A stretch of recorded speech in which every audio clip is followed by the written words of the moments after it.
Dear students, learning is a lifelong journey and we are better every day if we keep working on improving ourselves. Conversation and exchange of ideas promotes learning and is a vital part of social interaction. It is thus necessary that whatever we speak or write, it should be done in such a way that the intended meaning can be comprehended by the receiver. For this purpose, we have an important system of punctuation marks in the English language. Punctuation is the tool that allows us to organize our thoughts and makes it easier to share our ideas and thoughts with others. Today we will study punctuation marks, its type and rules.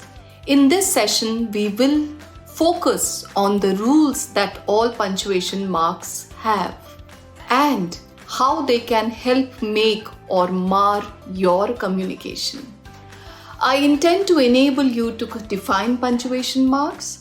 I also aim to facilitate your understanding of the different rules of punctuations, enabling you to use them appropriately in your daily life to have meaningful interaction in oral or written form.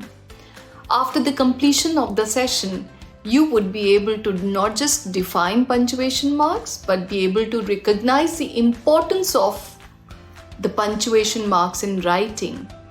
You will also be able to use the different punctuation marks appropriately in your writing and speech. This will enhance your linguistic skills with the correct and appropriate usage of punctuation marks. So let's start.